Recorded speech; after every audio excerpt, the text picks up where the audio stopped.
Well,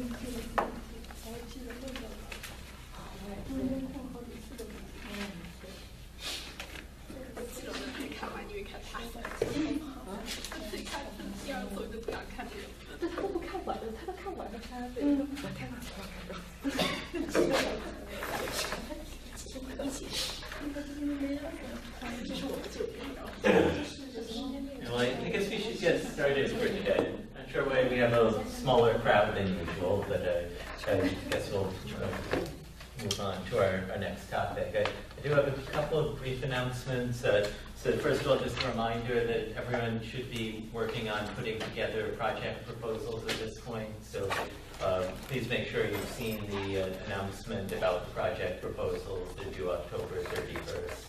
And you should at least be talking to one another about forming project teams to do your final project in the class. So please check that announcement and let me know if you have any questions, but start at least thinking about what you want to do for your final project. The other announcement, so I put some tentative mid-semester grades just on Blackboard. I didn't submit mid-semester grades the usual way. They're just based on the first two homeworks, so I wouldn't put a lot of stock in them, but just to give you an idea where you stand in the class based on the first two homeworks at least. So you guys should be able to see those on Blackboard. All right, are there any questions about anything at this point? Any issues yet on the current homework? When and how are you going to give the feedback about the proposal? Well, for the feedback about the proposals, I'll just talk to you one-on-one if there's any issue. I'd like to talk to each group, preferably before you submit them, so I can tell you if there are any problems. But for the most part, the point of the proposal is so that you have an explicit statement of what you're going to be doing, and you can keep track of whether you're meeting the milestones in your proposal. And then if you aren't, to talk to me, and if you figured out your project is harder than you thought it was, then talk to me about maybe revising things. But for the most part, the proposal is more for your benefit than mine, but just want to make sure everyone has started and has a list of milestones for the rest of the term for your projects. Any other questions? We must apply to the biological data, right? Well, you can do a purely computational proposal. It depends on what project you're interested in doing. It could be developing an algorithm, and it's always better if you test it on real data, but it's not necessary. It really depends on whether it's appropriate for what you're proposing to do. Any other questions? Okay, so at this point we're moving on to the next module in the class, and this is beginning the second half of the simulation part of the class, and in particular looking at the topic of continuous simulation. So we've just seen a variety of ways of doing discrete simulations, which usually come down to Markov models or maybe discrete event models. But very often what we want to simulate is some sort of continuous system. So in general, we might be thinking of a system that's described by a vector as a function of time, where this vector might be a set of specific quantities. So maybe we're measuring some variable v1 and a variable v2 and v3 and so forth up to some vn as a function of time. And we're trying to understand a system like that and simulate the behavior of that kind of system. And there are a lot of examples in biology where this sort of thing is going to come up. So we've already seen one actually in a discrete version, and that would be a particle model. So let's say atoms moving around in a space. Now we could do a continuous simulation of this system that we had seen as a discrete event model, where we're imagining that the particles are just moving in straight lines, no forces acting on them, and maybe get a model where we're maybe simulating one particle where v of t is, let's say, x of t, y of t, and z of t. And each of these can be described by some linear equation with maybe updates we have to do when these hit boundaries or hit one another. That might be a system we'd be interested in looking at as a continuous model.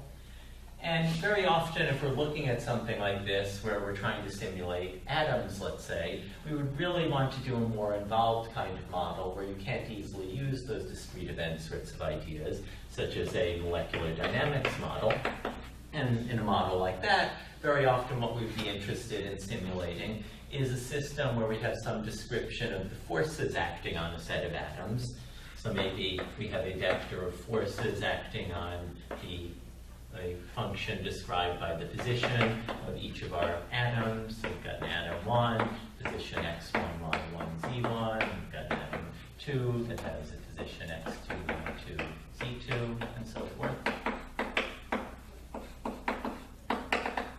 And we'd be interested in taking this kind of description of the forces, or usually what we would think of as a program that computes forces given the set of atom positions, and we would want to do a simulation, very typically by using an application of Newton's second law of motion, F equals ma, where we would basically say that if we have this, then this would be telling us some mass of atom 1 times the second derivative with respect to time of the position of atom 1, mass of atom 1, second derivative with respect to time of the y position of atom 1, and mass of atom 1, second derivative with respect to time of the c position of atom 1, and so forth.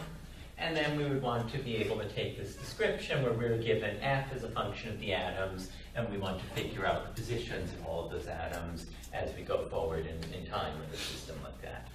So that would be an example from structural biology where we might encounter continuous simulation.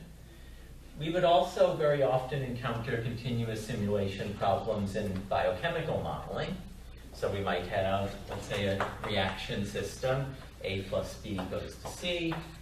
Maybe that further goes to some D. We might assume there are some rate constants associated with these reactions, K1, K2, and K3. And this might be a system where we would want to describe concentrations of different reactants as a function of time. In a system like this, if we were trying to simulate this as a continuum model, at least as a first pass, what we would often use is what's called a mass action or law of mass action model, which is a way of posing a system like this as a set of differential equations where we could say that the change in the concentration of A as a function of time is described by the rate at which we lose A to this reaction, and that would have a rate constant of K1, and then would have a total rate proportional to the amount of A and B in the system, because each time we have an A and B molecule forming into a C, we are losing one A molecule for that reaction. And we would also have to account for the fact that we gain A every time a C breaks down, and that would occur at a rate of K2 times the concentration of C. We could do the same thing with the other reactants. So B would actually look the same as A. B dt is minus K1AB plus K2C. And with C, we would have to figure out that we have one way of gaining C. We can turn an A and B into a C with rate plus K1AB. And we've got two ways of losing C. We've got one loss through this backward reaction, minus K2C, and another loss through this forward reaction, minus K3C. And finally, we could say that we gain D through this forward reaction here, so with a rate of plus K3C, and then at least in this model, we never lose any D. So that would be a description of a continuum model of this reaction system. That's another kind of thing we might want to approach as a continuous simulation problem. Another example we might encounter is in models of population dynamics. There are a lot of kinds of models in population dynamics or related things in ecology, for example, that we would also describe as continuous evolution of populations. And a common example of this would be a disease model. So, for example, there's what's called an SIR model, which is a model in which we describe evolution of a population in which we have susceptible, infected, and recovered individuals, and we try to describe dynamics of a population like this in terms of a set of differential equations in which we would say that we lose susceptible individuals by them becoming infected with some rate constant lambda 1, and then some amount proportional to IS over the total population in the system. We can both gain and lose infected people, so the IDT. We gain infected people by susceptible people becoming infected, so we get the inverse of this term, lambda 1 IS over S plus I plus R, and we would assume that infected people recover with some rate constant lambda 2, so we lose infected people at a rate minus lambda 2R, and then in this kind of model we would assume that those infected people, after recovering, move into the R population with a rate lambda 2R. And that would be a continuum description of this disease model with susceptible people getting infected and eventually recovering. So these are all different examples of continuous systems you might be interested in simulating in biological contexts. And there should be some common themes you can recognize among these.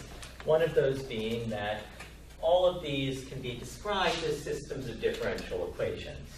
And that's a very typical thing you see in these kinds of continuous simulation models. Very often we have a way of describing a system and describing the instantaneous change in state as a function of the current state. And then what we want to do is see how the system evolves in terms of that description of instantaneous changes in state. And when we have that, what we end up coming up with is a model where really simulation is the same thing as integrating differential equations. So in practice, very often, that's what simulation comes down to. It's numerical integration. So for the most part, when we're covering continuous simulation in this class, what we're really going to be covering is numerical integration. So how you take a description like this and come up with an approximation of the evolution of the system by numerically integrating the differential equations. So that's basically some general motivation for what we'll be looking at in the next few classes. Are there any questions about any of this yet? Okay. Well, I want to then get to a few assumptions we're going to make and some of the basic tools we're going to use for doing this.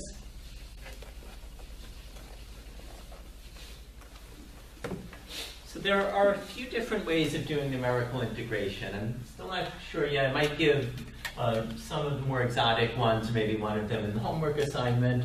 But the most common way of doing this, and what we'll be focusing on in class, is to use what's called a finite difference scheme.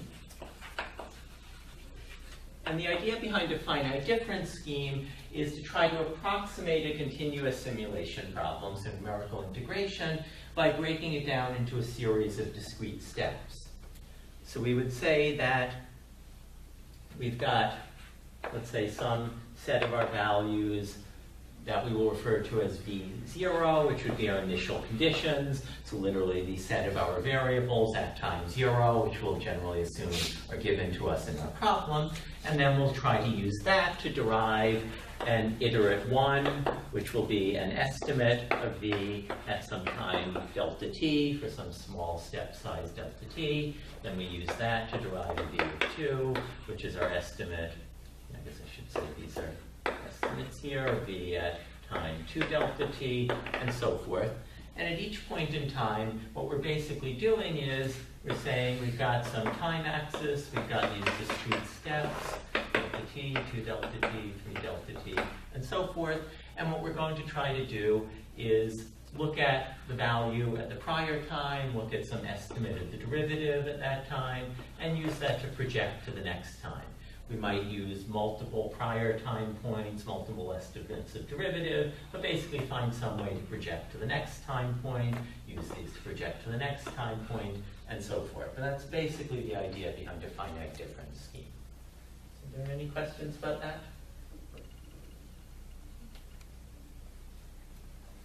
So most of what we'll be looking at for the next few classes are going to be variations on this idea. And I want to start relatively simple.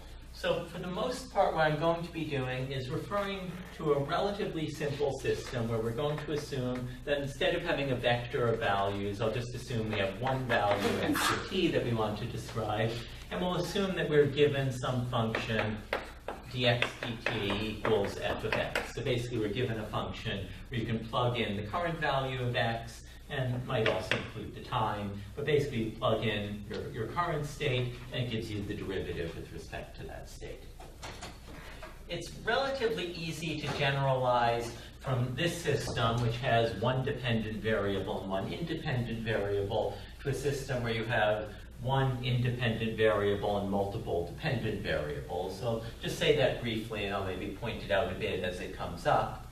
So if we were actually trying to do a vector of values like this, typically what we would do is at each time point, we were trying to estimate, let's say, the value of the first variable in v at time iterate 1.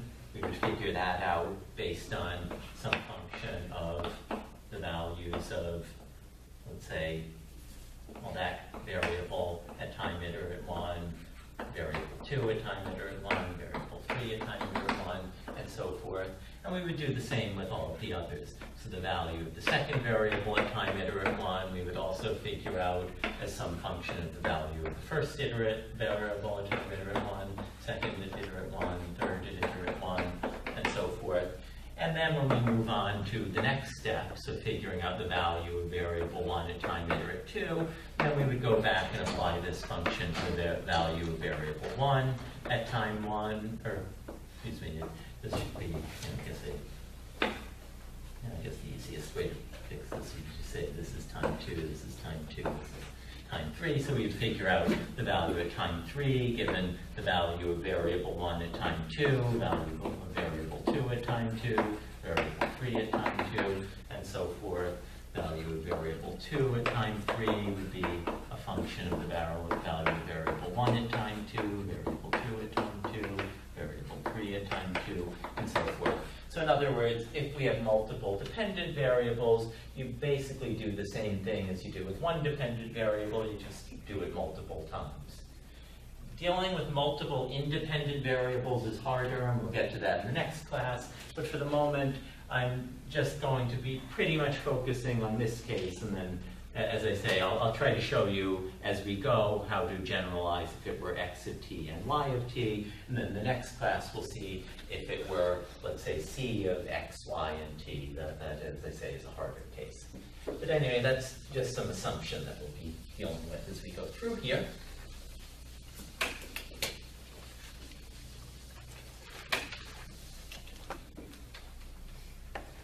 And we can start with a relatively simple method for this. And I'll start with what's really the simplest finite difference scheme. And that's something called the forward Euler method. So the forward Euler method is a way of making these approximations. So taking the value at the current time point and figuring out the value at the next time point. And all it says is, if we want to know the value at step n plus 1, we're going to say that's the value we had at step n plus our time step delta t times our derivative f at step n. So in other words, xn plus 1 is xn plus delta t dx of n dt. Does that make sense to everyone? All right, so actually applying that is not so hard, and I'll walk through a simple example of that. Analyzing it and figuring out why this is a reasonable approximation is a little trickier, but we'll get to that after we walk through a simple example. So let's suppose we're looking at one of these population models, and I'll assume it's a population model where we're looking at, let's say, bacterial growth. So we're going to assume we've got some bacteria growing in a plate, and we're going to assume that the rate of change in the amount of bacteria is described by some growth factor. So however many bacteria we have, the amount we have at the next time will be some function of that because the bacteria are dividing. Let's say dx dt as a factor of 2x. But we'll also assume that there are some finite resources they compete for, so they're killing each other off or competing with each other at some rate x minus x squared, where we've got, if we just had this term, we'd have a simple exponential growth, but then this is making things a little more complicated, and you can probably figure out that because of this, it can't grow too dense. You can't get too many of them because eventually this term will overwhelm this one, you'll head into negative growth. So qualitatively, we can probably figure out more or less what this would do. If you start at a low concentration, it's probably going to look sort of exponential for a while, but will eventually hit a limit and kind of taper off.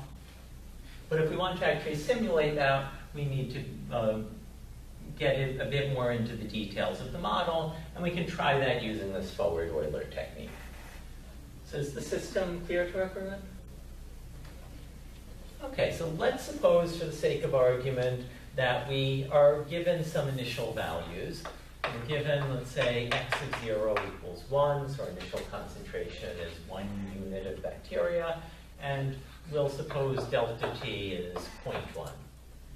Generally, you want delta t to be a relatively small number. We'll see a bit later some of the trade-offs that are involved in that.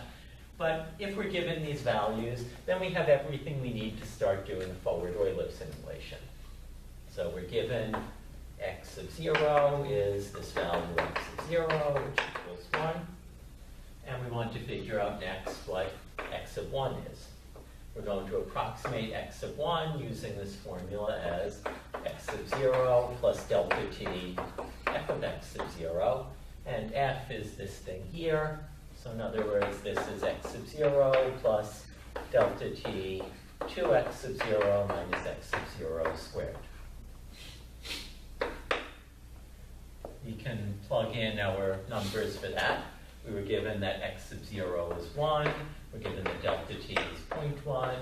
We would then have 2x of 0 is 2 times 1. X of 0 squared is 1 squared. And if we work through all of the math for that, we'll end up concluding that x of 1 is 1.1. Everyone follow that? All right, so we could then go to x of 2. So what would be the formula for x of 2? Start with x1. And then we have delta t, and then the f of x1, which would be this thing, so 2x1 minus x1 squared. You know, we can plug in all of our numbers there, so we've got, that's 1.1 plus 0.1 times 2 times 1.1 minus 1.1 squared, and if we work through all of that, we get 1.199.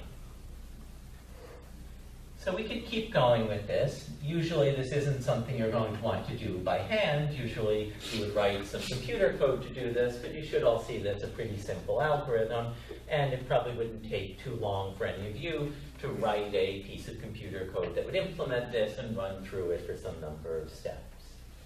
So does that make sense to everyone?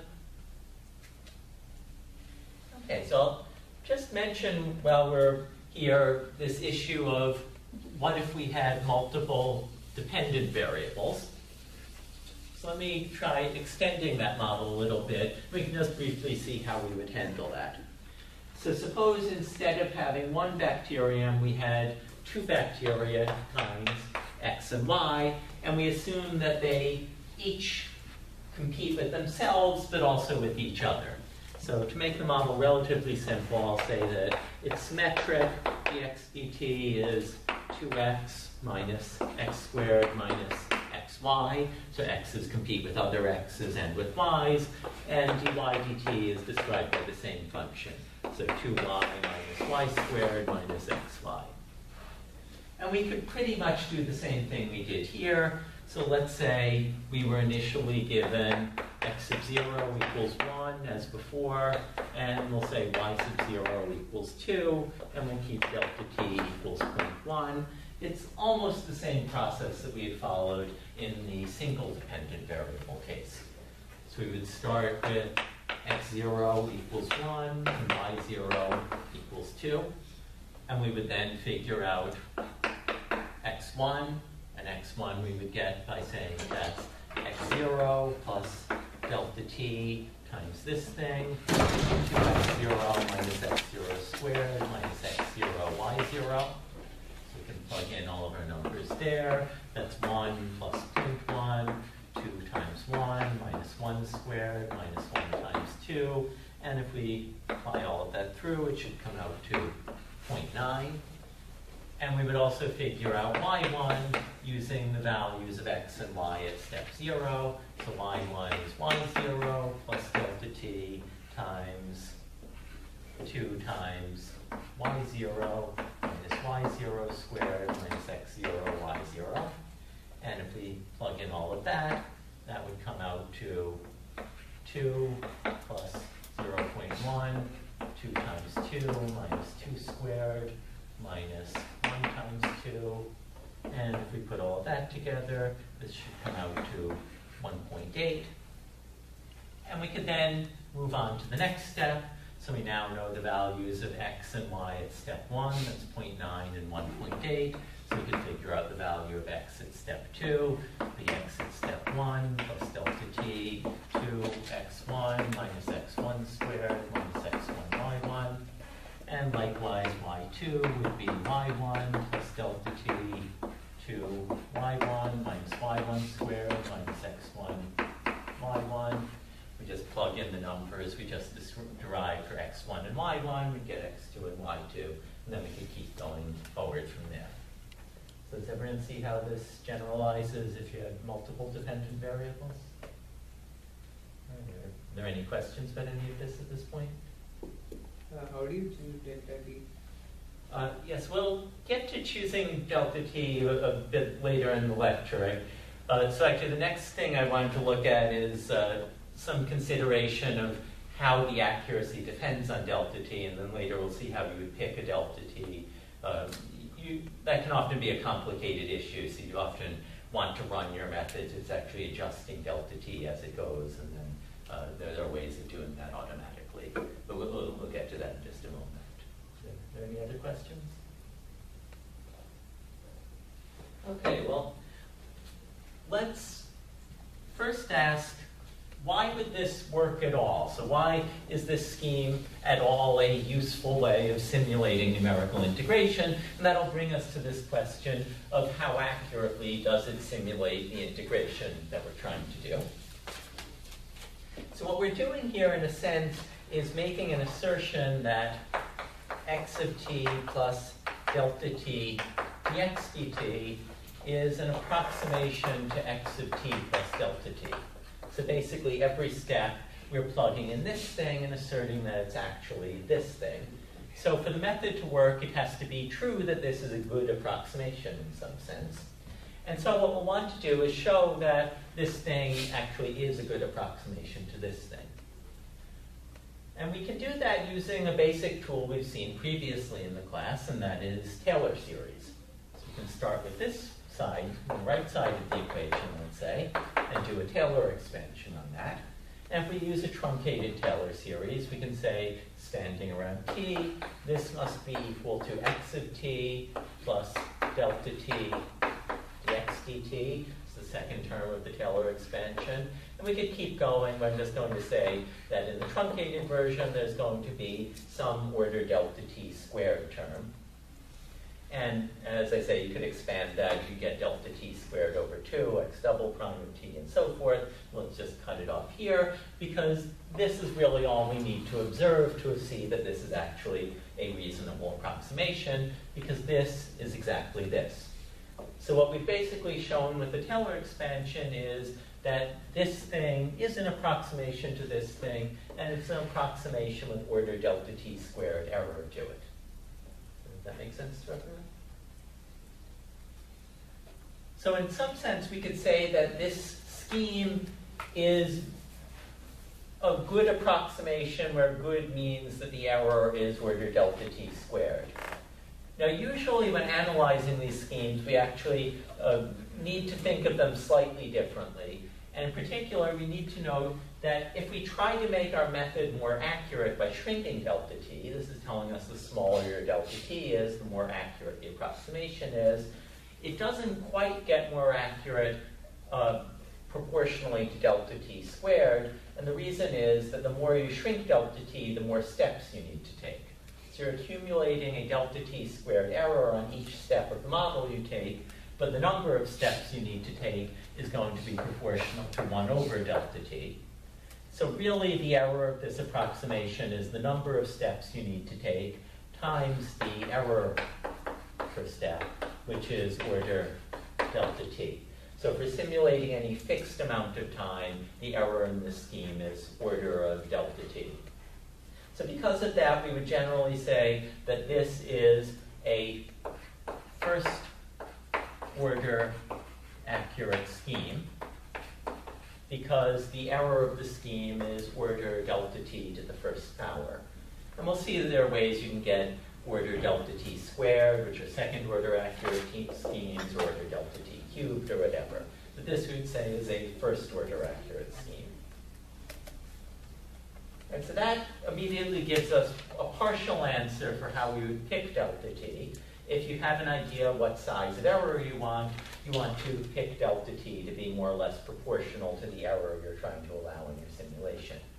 Now there are scaling factors here, and we'll get to those a bit later. Particularly if we had expanded this out, what we would really have here is something that looks like delta t squared over 2, x double prime of some xi.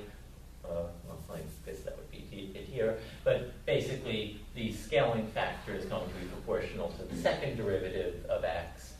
So we'll see later, you can do a more sophisticated analysis, but roughly speaking, you want delta t proportional to the amount of error you're willing to tolerate in approximation. So any questions about any of that? All right, so what I've gone through here is establishing that this is a reasonable scheme, but it's also establishing one of the important properties we use to analyze these schemes, and that is the accuracy. So usually when we look at a numerical integration scheme, we're going to be very concerned with the order of accuracy. So that's one of the key things. It will distinguish different methods, and this would be the worst accuracy you usually deal with in at least for ordinary differential equations. So a first order accurate scheme, and often you'll want something better than that. There's another property we often need to worry about though, and that is if we look at the behavior of a system like this, and we look at an integration scheme, this is kind of telling us about the behavior of the scheme over finite amounts of time, so relatively short amounts of time. So if we look over a little amount of time t, if maybe our real system looks like this, then how far off are we in our numerical integration scheme? So is it a little bit off? Is it a lot off? The accuracy is capturing that. But the other thing we would often care about is how these errors accumulate over very long amounts of time. So is our scheme doing something like this, where it's kind of blowing up over time, or is it kind of fading away over time, or does it kind of do some oscillatory behavior? And this is a property known as the stability of the scheme. And that's also something we need to worry about. So basically, over longer amounts of time, does our system tend to blow up, which we refer to as unstable behavior? So that would be it's getting larger and larger. Does it fade away, which we refer to as stable behavior? So whatever it's doing kind of drops and eventually goes to a constant. Or does it kind of fall into some sort of oscillation, which we refer to as semi-stable behavior? So that would be if maybe it settles down eventually to some steady oscillatory behavior. And generally, we're going to want to classify our scheme into one of these three different behaviors. Now, it's important to note there isn't necessarily a right or a wrong stability. It depends on the system you're looking at, and it also is going to depend on the scheme you're using.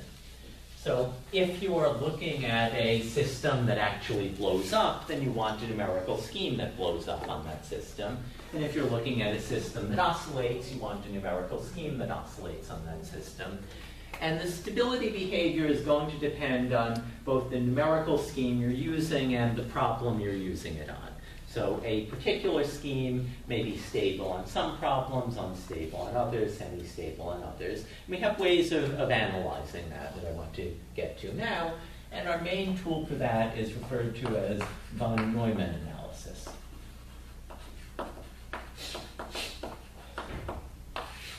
So are there any questions about what I mean by stability or these different kinds of stability behaviors?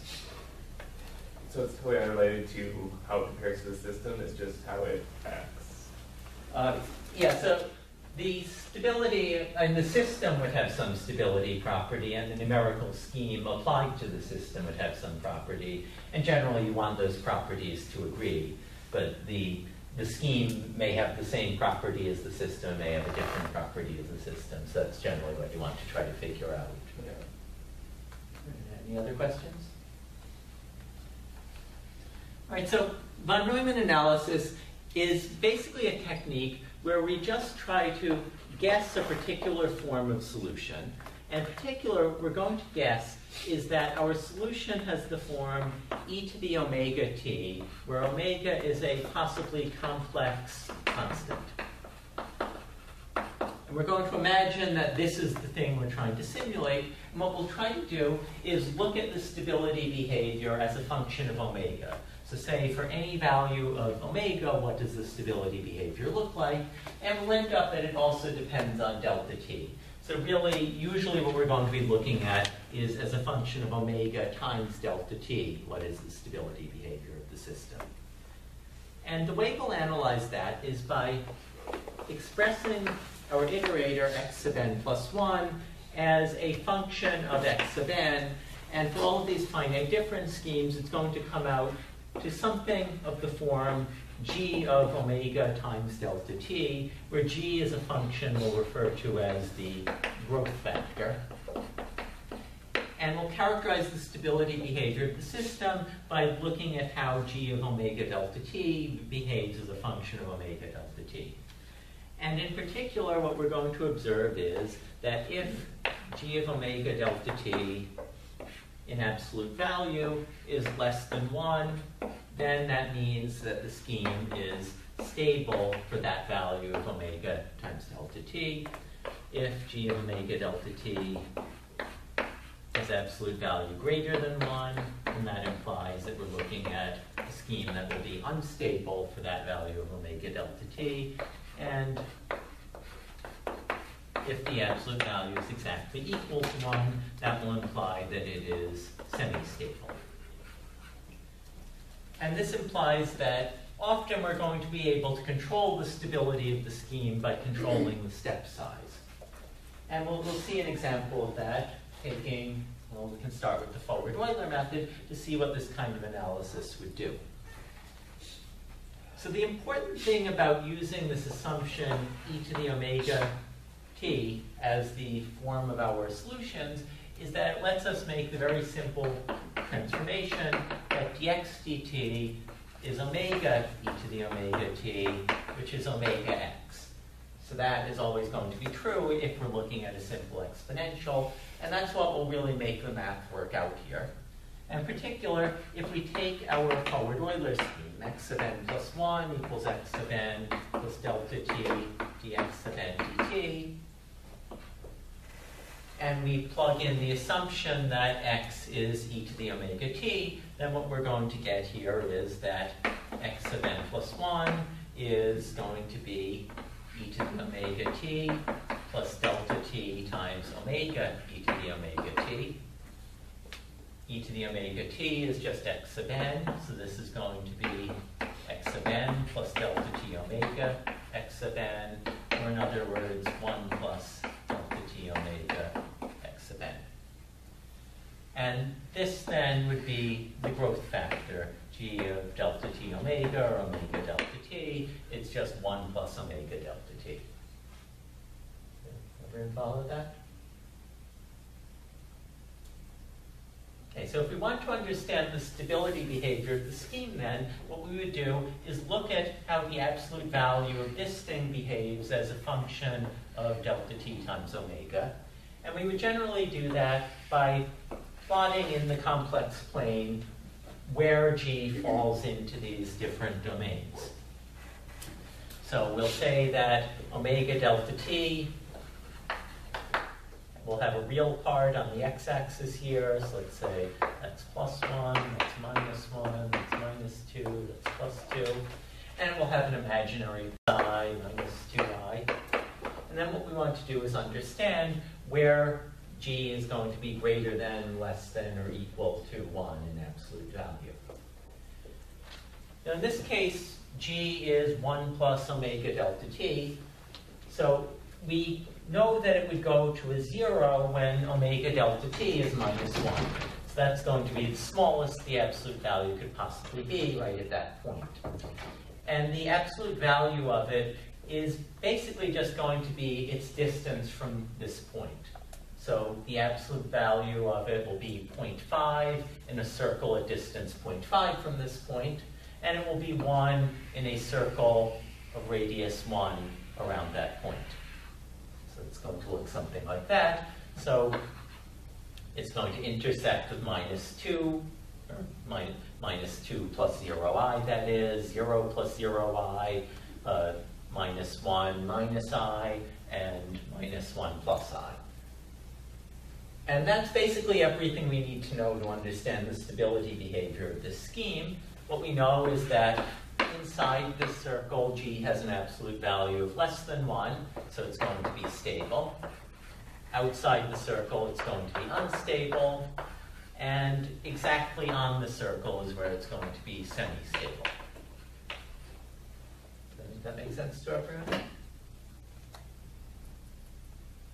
Okay, we can then use that to understand where the forward-Euler method would have good stability behavior for a particular problem. So let's start by assuming that we've got some real system e to the omega t that we're trying to simulate with our forward-Euler method. Can anyone tell me what are the conditions on omega that would correspond to a stable system in actuality? So the actual system we were simulating was e to the omega t. What values of omega would correspond to a stable system? What's that? Less than 0. Yeah, so in particular, it would be stable if the real part of omega is less than 0. So if we're in the left half of the plane here, the system should be stable. And we can see that whether or not the forward-Euler scheme applied to the system is stable is going to depend on our step size, delta t. So if we have some value of omega that's maybe on a vector here, so let's say omega is sitting here, then if delta t is small enough, it will pull it back into the circle and the scheme will be stable. But if delta t is too big, it will be outside the circle and the scheme will blow up. The scheme will be unstable. So what this tells us is, if you're simulating a stable e to the omega t, forward-Euler will do the right thing as long as delta t is small enough. So in particular, as long as delta t is small enough that you end up pulling it back into this circle. So that's one way you can select the step size for a system like this. If you want it to be stable, you can try to pick a step size that's small enough to give you the error you want based on the error analysis. And then if that ends up unstable, you shrink it. If it ends up stable, and it's fine, you know you're in this circle. And you can just keep shrinking until you end up with a stable scheme. What if we were simulating a system that's supposed to be unstable, so e to the omega t is unstable? What would happen then?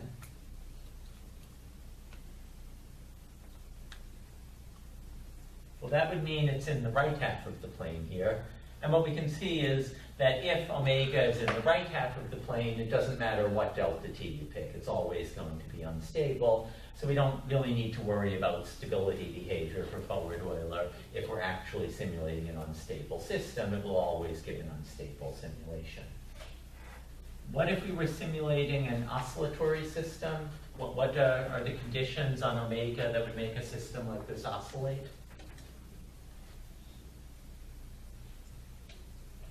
It was 0. Well, if the real part is 0, so an oscillatory system corresponds to a purely imaginary omega. So if you have purely imaginary omega, you'll get something that should oscillate. So what would forward Euler do on a system that should oscillate?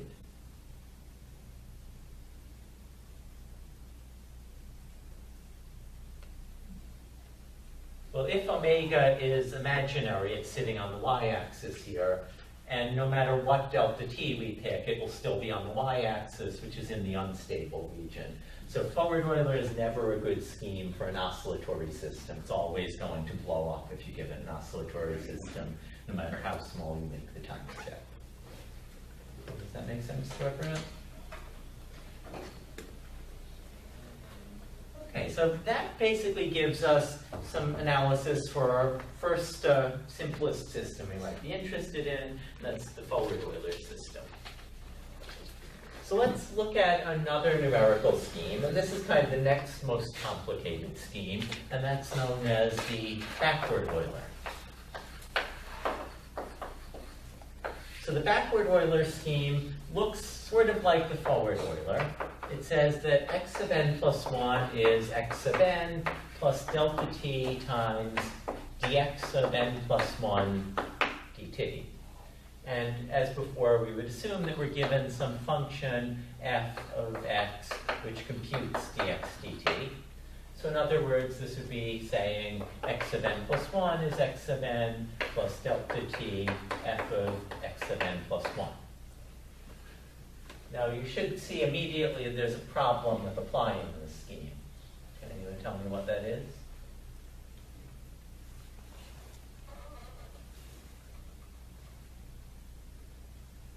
You need to know what x sub n plus 1 is to figure out x sub n plus 1. So that is a scheme that has that property is referred to as an implicit scheme. And implicit schemes are a little harder to use because effectively what we have to do is formulate the equation like this and then solve for x sub n plus 1. And we can see how that works by taking a simple example. Let's imagine we've got a chemical system, maybe a protein that we're interested in. We'll call this I. And we'll assume that all this protein does is decay. So it turns into nothing at some rate k. So the protein breaks down. And what we're interested in is how much protein we have versus time. We should be able to model that with a mass action model like we've looked at before. The I dt is minus ki. And we can probably figure out that this is solved by a simple exponential decay. But let's pretend we didn't know how to solve that analytically, and then we can use a backward Euler scheme to try to simulate how that would behave. So if we pick some initial value, let's say I sub 0 equals 1, then the backward Euler scheme would say that if we want to figure out I sub 1, then that's going to be I sub 0, and then we're going to add delta t times f of I sub 1. That we know is I sub 0 plus delta t, and then f here is just minus ki, so let's make that minus delta tk, I sub 1. And then it should be pretty clear how we can figure out what I sub 1 is. We've just got this equation, I sub 1 equals I0 minus delta tk I1. We move this to the left-hand side. We get 1 plus delta tk I1 equals I0. I1 equals 1 over 1 plus delta tk I0. So if we plug in our initial value, I0 equals 1, and we plug in some values for delta t and k, we plug all of that in, we get our value I1, and then we could figure out I2 from I1. In this case, it's going to have the same solution, 1 over 1 plus delta tk I1, and so forth. So that's basically how you would use an implicit scheme. You just have to plug in and solve for the next iterate given the value of the current iterate. Now, in the general case, this might be a little more complicated. Here we can analytically solve for each step of the system. But in the general case, where we have some x sub n plus 1 equals xn plus delta t f of xn plus 1, it might be that f is some really complicated function and we can't analytically invert. So can anyone tell me what we could do if we wanted to use an implicit scheme and f was just some complicated function, maybe just a computer program and we don't even know what it does, but you plug in xn plus 1 and it spits out an answer? We can do zero finding. Yeah, so you can solve numerically for the 0. You would say this is equivalent to xn plus 1 minus xn minus delta t f xn plus 1 equals 0. Xn, we're assuming, is the thing we already know because that's our current step. We know delta t. F, we have something that computes it. So basically, we're just finding a 0 of a function of one unknown variable. So we can use Newton-Raphson or bisection or whatever we want, find xn plus 1, and then we've got our next value, and we can use that to find xn plus 2, and so forth. Does that make sense to everyone? Okay, so that basically is the backward Euler method. And we would then want to analyze backward Euler just like we did forward Euler to figure out the properties of this system. And what we're trying to do with backward Euler is basically make the assertion that x of t plus delta t equals, or at least a good approximation for x of t plus delta t, x prime of t plus delta t. So that's basically what backward Euler is asserting. And we can say that that's equivalent to asserting that x of t is equal to, or approximately equal to, x of t minus delta t plus delta t x prime of t. It's just shifting it backward by delta t time. And just like before, we can try to show that this is the case by using a Taylor expansion. In particular, we can try expanding this term here. We can say that x of t minus delta t in a Taylor expansion is going to be, x of t minus delta t x prime of t plus some order delta t squared term. So that is equal to this thing.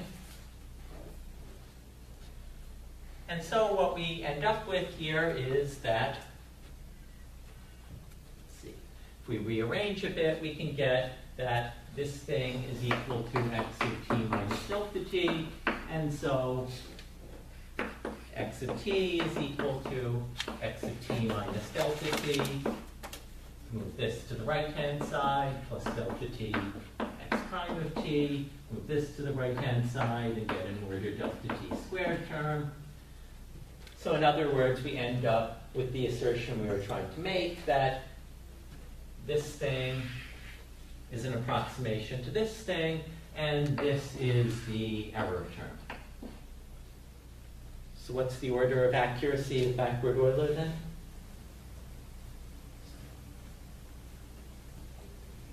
Well, each step delta t gives us a delta t squared error. So we would call this a first order accurate method because we need to take order 1 over delta t steps to simulate any unit of time. So this would be, like forward Euler, a first order accurate method. So basically this has more or less the same accuracy as the forward Euler method.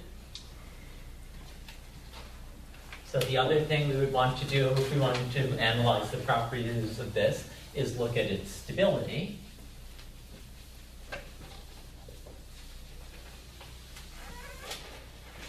And we could analyze the stability behavior by saying that x of t is e to the omega t. So we're assuming it gets to that form, which again means x prime of t is omega e to the omega t, which is omega x of t. And if we plug in that assumption into the model, then we would say that the forward Euler scheme, or the backward Euler scheme, is equivalent to x sub n plus 1 is equal to x sub n plus delta t x prime sub n plus 1, which is delta t omega x sub n plus 1. That's what we get applying the von Neumann analysis.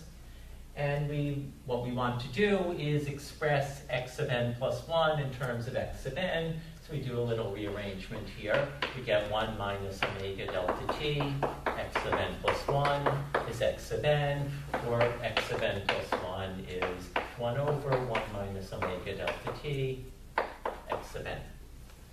And this then is the growth factor g of omega delta t, so 1 over 1 minus omega delta t. And if we want to understand the stability behavior of the system, then we would, just like with the forward-Euler method, look in the complex plane. So we have I minus I, 1, 2, minus 1, minus 2, and try to figure out where this thing has absolute value less than, equal to, or greater than 1. So we can look at this and observe that this thing should reach a peak value. It actually blow up and go to infinity when delta t omega equals 1. So we know this is the maximum of the value, where it goes to, where there's a pole in the value of this in the complex plane. And the reciprocal of it should have an absolute value equal to the distance from that point. So 1 over g is equal to the distance from the point 1 plus 0I. And so that tells us that 1 over g should have an absolute value of 1 in a circle distance 1 from that point. And that means that g has to be bigger than 1 within this circle, so that's where it's going to be unstable. And it has to be less than 1 outside that circle. So it's stable everywhere outside it, and it is semi-stable on that circle. So the stability region looks like this. So what does that tell us for systems that should be stable? How will the backward Euler method behave if we have an e to the omega t that should be stable?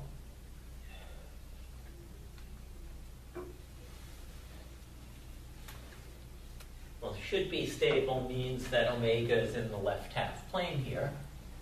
And what we should observe here is if omega is in the left half plane, then omega delta t is also in the left half plane. The delta t would scale it, but it won't change what plane it's in or which of these quadrants it's in. So if the system should be stable, then no matter what delta t we pick, backward Euler will make it stable. So that is a property called unconditional stability.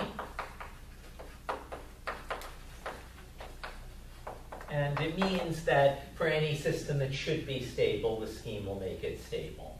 And that's a general property of implicit schemes, and that's really why people would go to the trouble to use an implicit scheme. And it doesn't give you any more accuracy than forward Euler, but you do know that it's going to be stable if the actual system is stable. What about a system that should be unstable? How would you describe the stability behavior of backward Euler?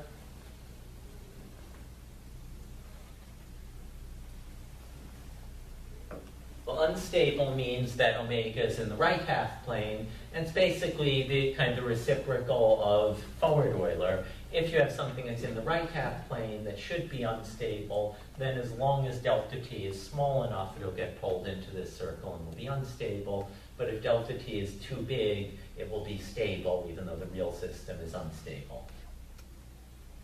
What about oscillatory systems? What will backward Euler do to those? Same thing the forward one did.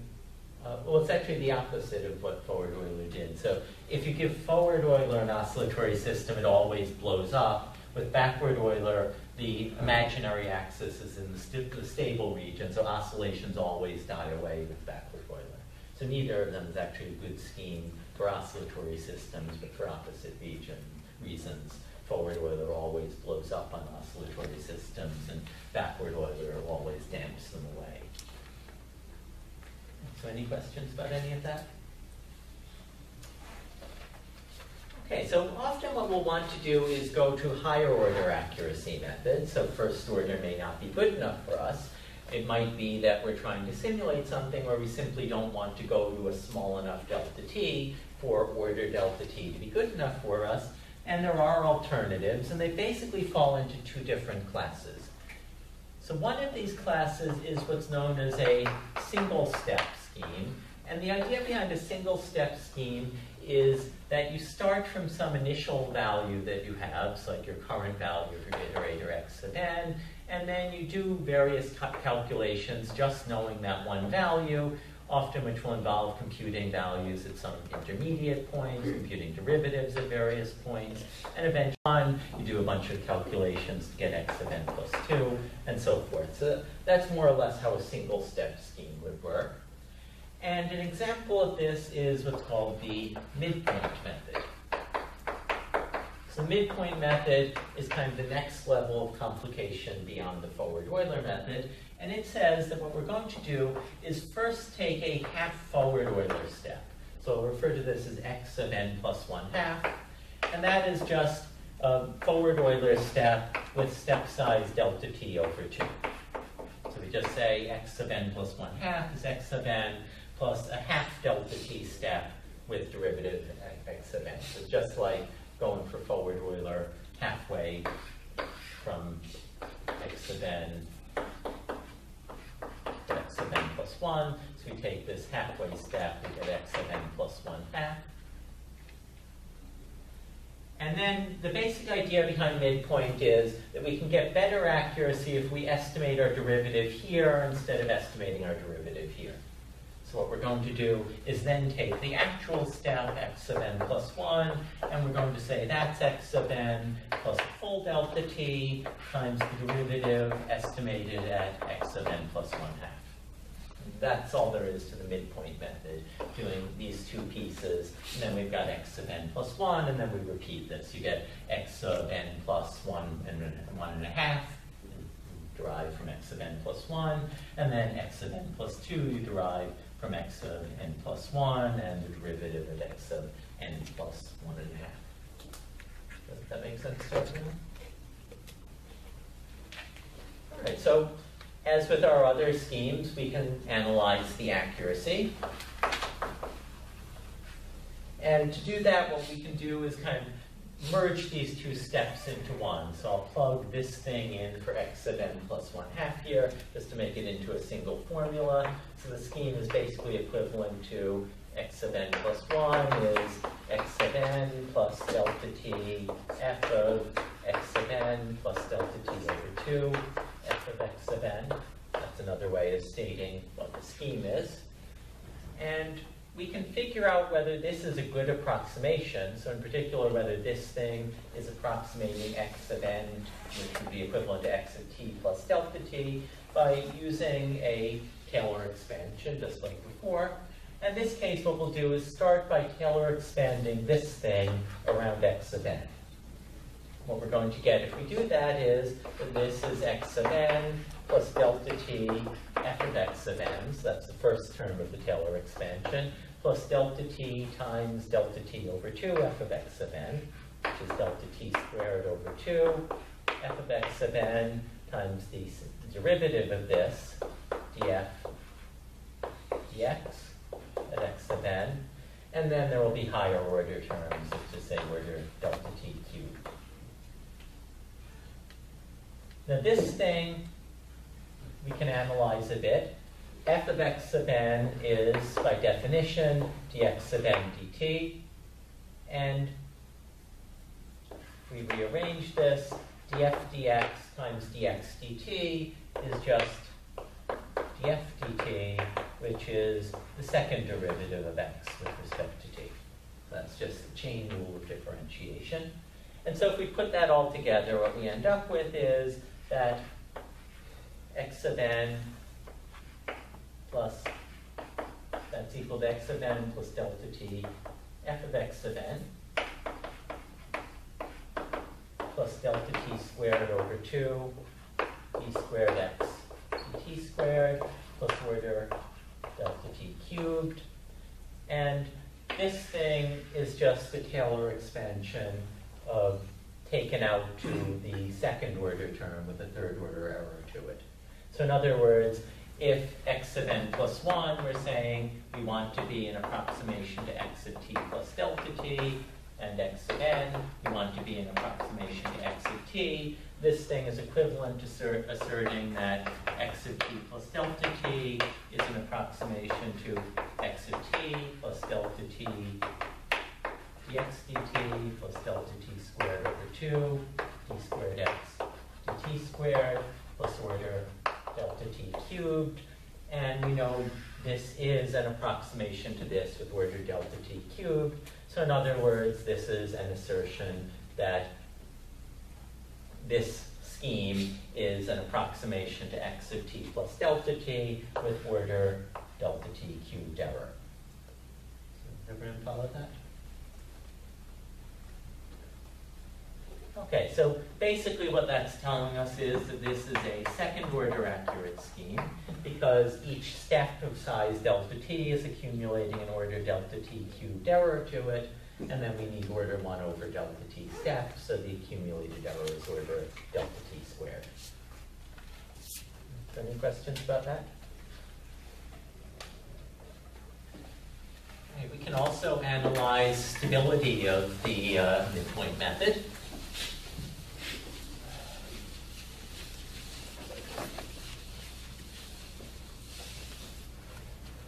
So again, if we plug in e to the omega t equals x of t, then we would get x of n plus 1/2 is x of n plus delta t over 2, and then we have the derivative of x of n, which is just omega x of n, and x of n plus 1 then would be x of n plus delta t times the derivative at x of n plus 1/2, which is just omega x of n plus 1/2. And if we plug that in here, we get x of n plus delta t omega, x of n plus delta t over 2, omega x of n. And factoring all of that out, what we're going to end up with is we have an x of n in each term of this. So we pull that out, we get 1 plus delta t omega plus delta t omega squared over 2 x of n. So this then is g of omega delta t, so it's 1 plus omega delta t plus 1/2 omega delta t squared. Now this doesn't have a simple, easy to describe shape like all of the other ones we've seen or the other two we've seen, but what it looks like is basically pretty similar to forward Euler. It's kind of a slightly larger, distorted version of that circle of stability we saw in the forward Euler method. So basically it has the more or less the same stability properties as forward Euler. If you're looking at something that should be stable, it will be stable for small enough delta t. And in general, you can get away with slightly larger delta t than you can with forward Euler. If you're looking at something that should be unstable, it will always be unstable. And for oscillatory systems, it will always be unstable. Right, so any questions about any of that? All right, so the midpoint method is one example of a class of methods called Runge-Kutta methods. These are a class of multi-step methods, and in particular, the midpoint is alternatively known as the Runge-Kutta 2 method because it's the second order accurate Runge-Kutta method. And there are similar sorts of methods of any integer order of accuracy you want. So probably the most commonly used method for numerical integration is what's called the Runge-Kutta 4 method. And the RK4 method works by computing a few intermediate pieces. We have a K1, which is just the derivative at step xn. Then we compute a K2, which is a new estimate of the derivative derived by a half step taken from xn. It's like taking forward Euler and getting the derivative like in the midpoint method. We then get another approximation by using this estimate of the derivative to take another half step, t over 2 K2, to get yet another estimate of the derivative. And then we use that to take a full step and get another estimate of the derivative, f of xn plus delta t k3.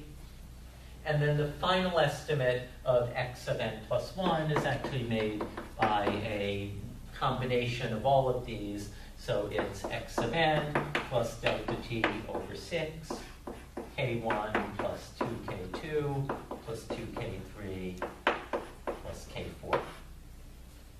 So this ends up giving you a fourth order accurate method. I'm not going to try to prove that. If you really wanted to, you could go through the Taylor analysis of all of these individual steps, and you'd end up concluding that this actually is a fourth order accurate approximation. So it has fifth order error for each step of size delta t, but I'll just assert that's what it does. And the stability of this, I'm also not going to analyze. It looks vaguely similar to what you get from the midpoint method. For each higher order of Runge-Kutta method, the stability region gets a little bigger. So it's somewhat more stable than the midpoint method, which itself is somewhat more stable than forward-Euler. Any questions about that? All right, so I guess there's one thing I didn't mention that I suppose I should. We keep analyzing stability for these exponential e to the omega t terms. Why is that enough? What if you are analyzing a system that isn't an exponential?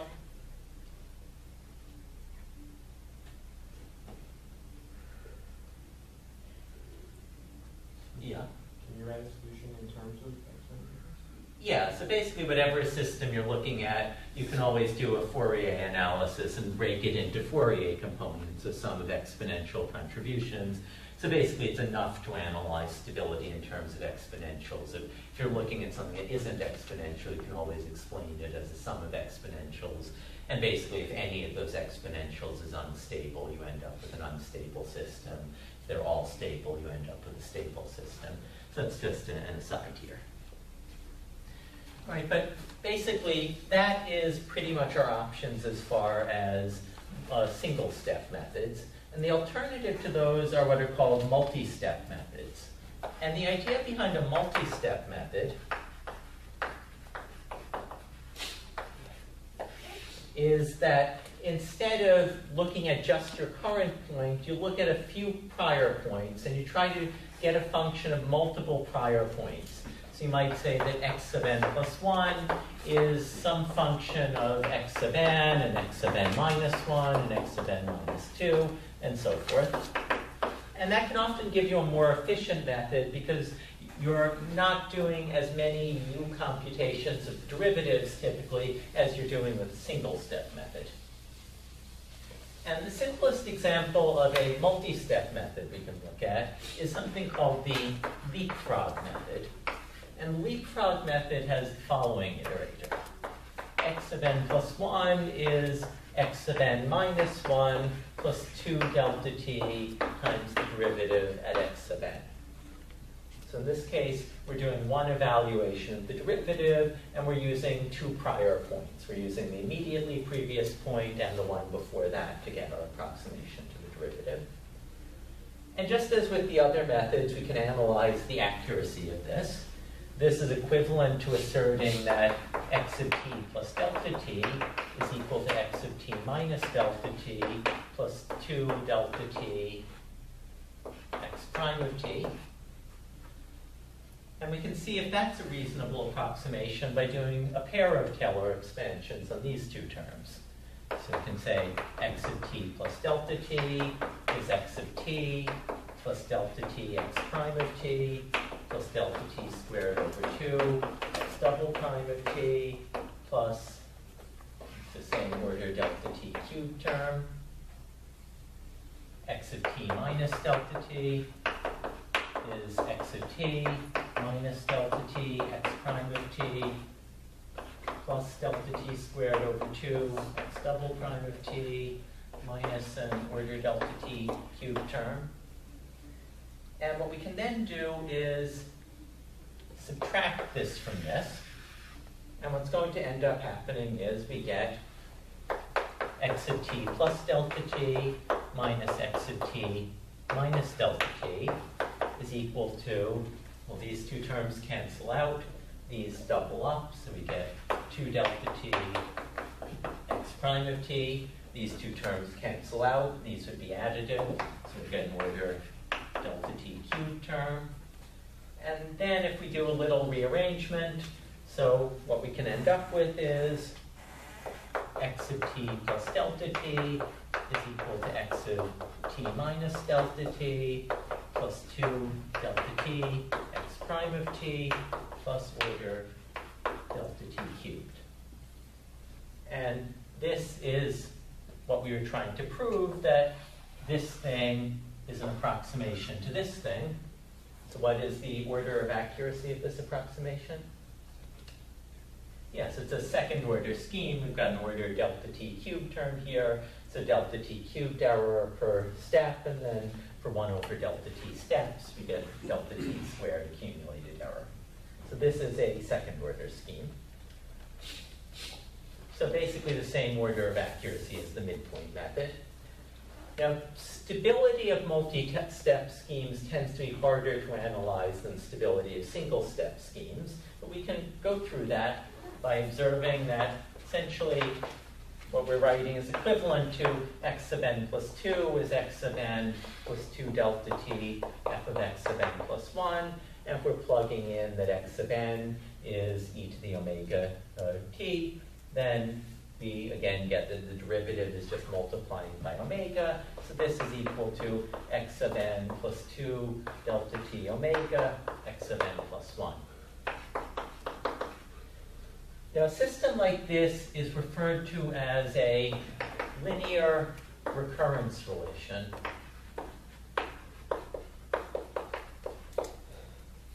And if we wanted to get into the details, which we really don't have time for, you can analyze these in terms of some linear algebra tools we've already studied.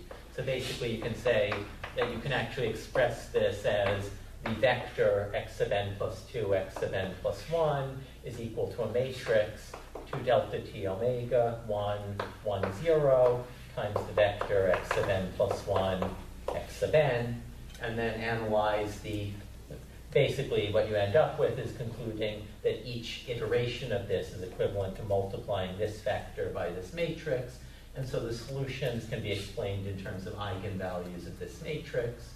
But in practice, what it comes down to is the way you would figure out growth factors of a system like this is you guess solutions of the form x sub n equals gamma to the n for some gamma, and then solve for gamma. So in other words, this would have solutions of the form gamma to the n plus 2 is gamma to the n plus 2 delta t omega gamma to the n plus 1. And we can say that that's solved for either gamma equals 0 or divide through by gamma to the n, and we get, so that should be gamma to the n plus 2, or we get gamma squared equals 1 plus 2 delta t omega gamma. That's just a quadratic form. So we can apply the quadratic equation there. What we're going to end up with is gamma is equal to delta t omega plus or minus square root of delta t omega squared plus 1. So we're going to have actually two possible growth factors, and you sometimes need to be careful in these that you have set up the system correctly, or else you can end up kind of blowing up one growth factor when the other one is the one you care about. But roughly speaking, that's going to give us a way of understanding how the system behaves. We've got these two possible growth factors. Now, it's a little hard to figure out what that looks like, but it does have one nice property I want to prove. And in particular, we can get at that property by looking at what happens if we assume delta t omega is purely imaginary. In particular, assuming it has the form square root of r times I for some value r. And if we just plug in the delta t omega is square root of r into that form, what we're going to end up with is that gamma is equal to square root of r(i) plus square root of 1 minus r squared, plus or minus that. And that's going to tell us that the absolute value of gamma is going to be this imaginary part squared plus the real part squared, square root, in other words, square root r squared plus 1 minus r squared, which equals square root of 1, which equals 1, provided this thing is real, so provided r has value less than 1. And that ends up telling us this has a very nice property, and that is, as long as delta t omega is imaginary and delta t omega has absolute value less than 1, or in other words, delta t is smaller than 1 over omega, then we are guaranteed that the growth factor has an absolute value of 1. So what does that mean? Oscillate.